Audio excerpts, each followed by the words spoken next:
Welcome to Dependable Flame, where we explore vintage petrol lighters, ashtrays, tobacciana, and other useful mechanisms. Make yourself at home.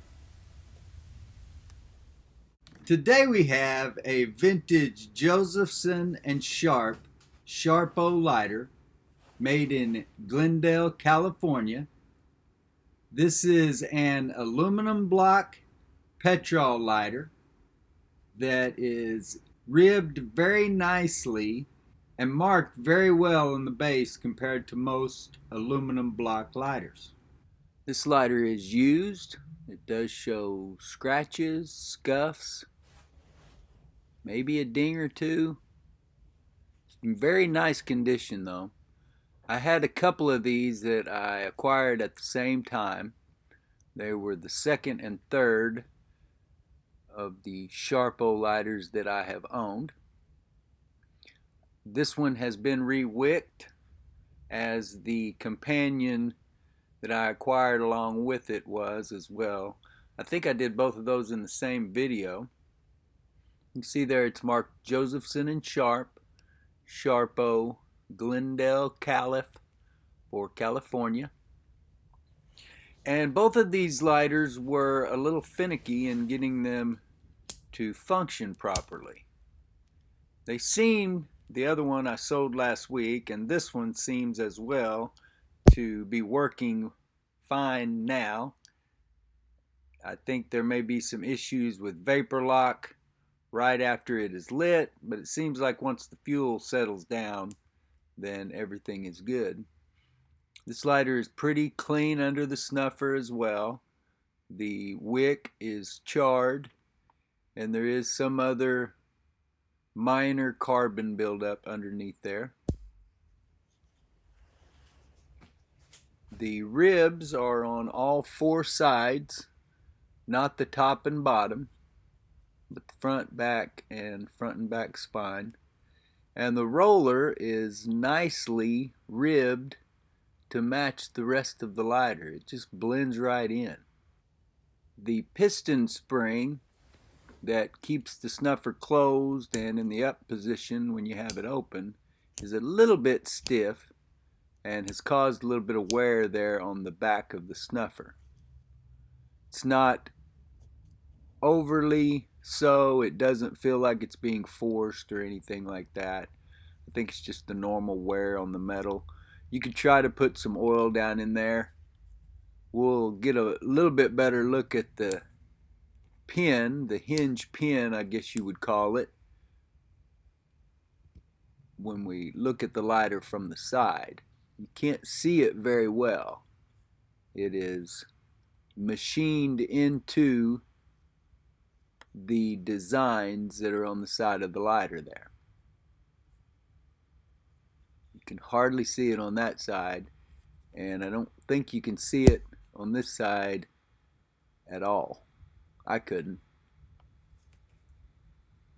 I think if that was dirtier, you could see it.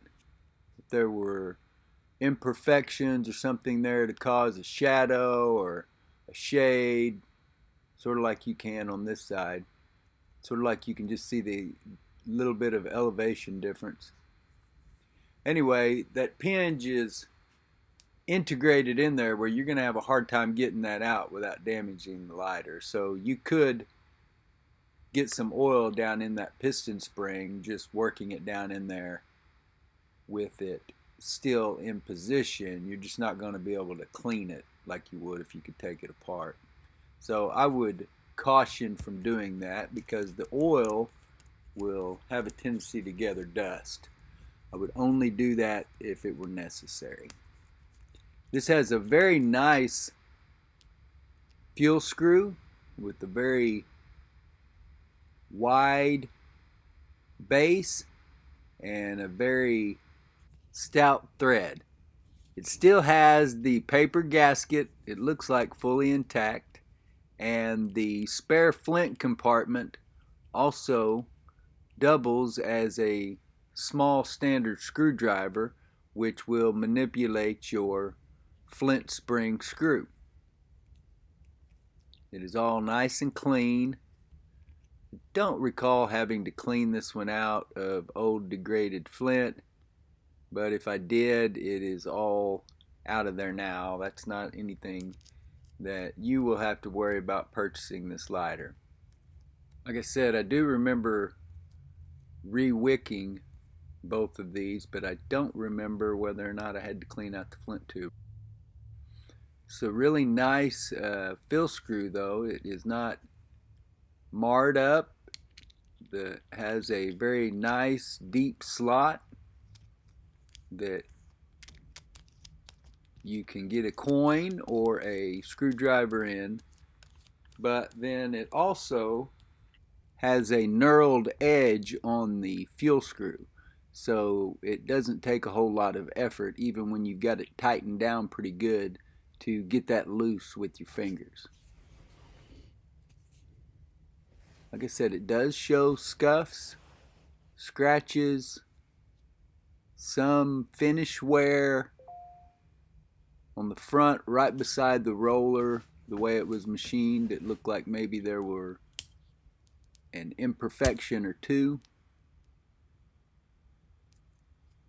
These roller lighters were made to be used with your right hand and being held in that sideways position. You have seen many aluminum block lighters that are hardly finished at all. This one doesn't have any rough edges, no corners where it looks like the saw was cutting on it, or anything that's unfinished like you see on a lot of aluminum block lighters. You even see that on a lot of the Cygnus lighters. Those are my favorite lighters. I love them. But it's kind of comical, especially on the bases and some of the other corners, how they are not finished or not uniform from lighter to lighter. The Sharpo is one of the most well made of the aluminum block lighters. It's definitely one of my favorite and one of the best that I've come across. Trying to show you all the blemishes here, which are not many. I wouldn't say this lighter has any dents. I wouldn't say it has any major imperfections. You can see that pin that is integrated into the design, the machining of the lighter. Then, like I said, really seems to be invisible on the backside. I know from those others that it does go all the way through. Pay attention, you aluminum block lighter collectors. This one will be looking for a new home. Machining aluminum was like the 3D printing of the 1940s. David Ward and all you other roller lighter fans need to get over to the website and check this one out.